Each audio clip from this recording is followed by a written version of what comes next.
All right, here's the last step in the actual shooting of a home. And I think what I've done is I've saved the best for last. This is the photography step.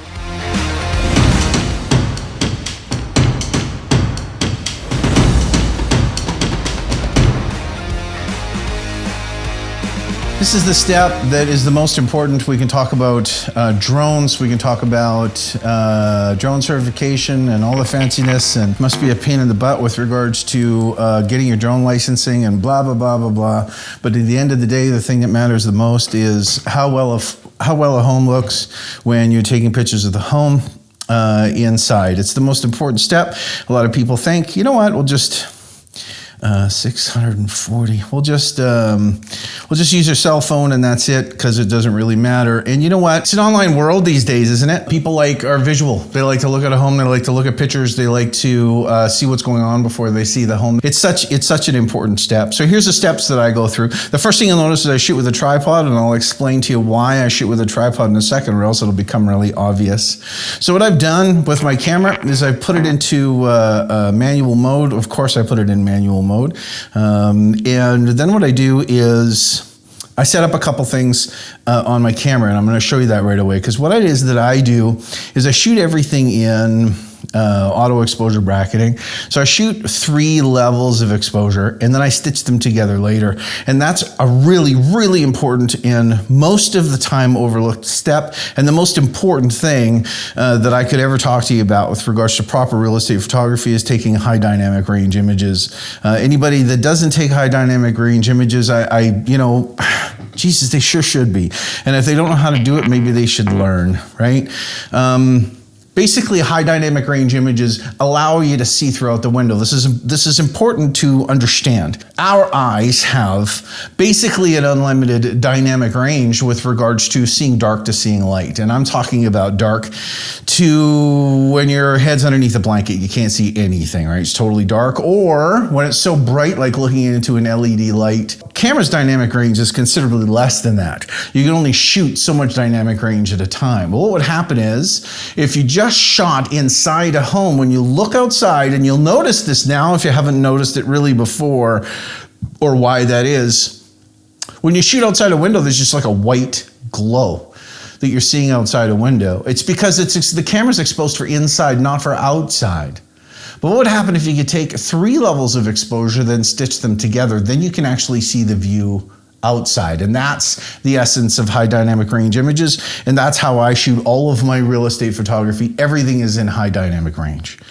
It's a very important step, and it's, if you're a real estate agent that's looking at this and you're dealing with a photographer, and you're going, do you shoot in high dynamic range? You should ask them. Or when you're shooting your homes just with your cell phone, you say, why are the windows always glowing outside? I'm not exactly sure whether you can see this on this little screen or not, but part of the other step as well is to make sure that everything is straight. And when I say straight, what I'm talking about is the vertical lines. When you look at an image and there's vertical lines that are bent, it's really annoying and really amateur looking. So what it is that I do is, before I take every shot, is I make sure that everything is level. So what I've done is I've set up a timer, and I've set up the auto exposure bracketing, and now I've made everything straight. Now what I'm gonna do is I'm gonna take a journey throughout the home, right from the beginning to the end. So now what it is that I'm shooting, I'm all set up. I'm gonna shoot that one again so you can stop and listen. That was 3 shots. So it took bang, bang, bang. It took 3 shots in a row. I also shoot pictures all in RAW. What that means is the picture's basically undeveloped. I don't need to worry so much about white balance in these shots, because white balance hasn't been set yet. I can set that in the computer later, and I'm gonna show you that later. So let's take this shot, for example. When we're shooting it now, this is gonna be a really important shot later that I'm gonna wanna show you. We're shooting a beautiful office space right at the beginning of the home. I'm very envious of this particular office space. It's nice in front of the window, and you can see outside. But the problem is you get closer to this frame, the problem is you just look at the window in the background, and it's all just white glow.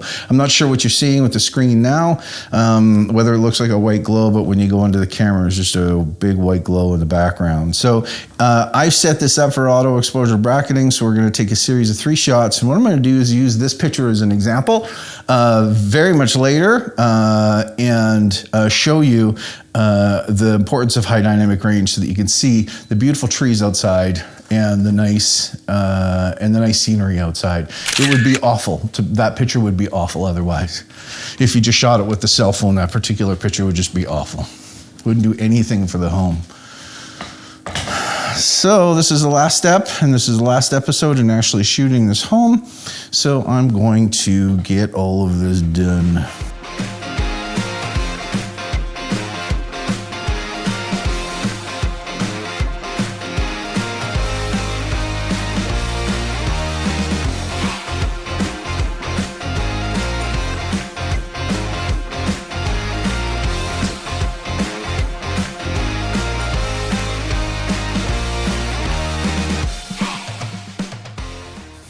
And there we go, we're square. A nice bright window. This is going to be another really nice example of the necessity of making sure you're taking high dynamic range images. I'm going to see if both of these open. Is that one open as well?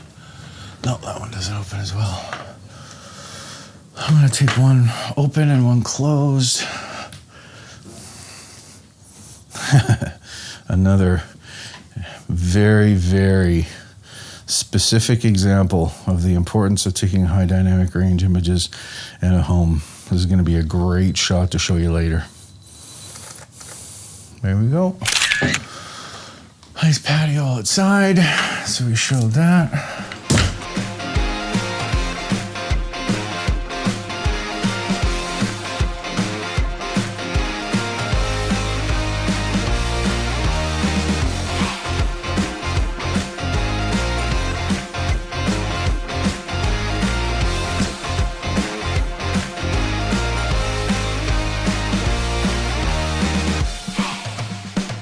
And there concludes my shoot of this beautiful townhome in Osborne Village in Winnipeg.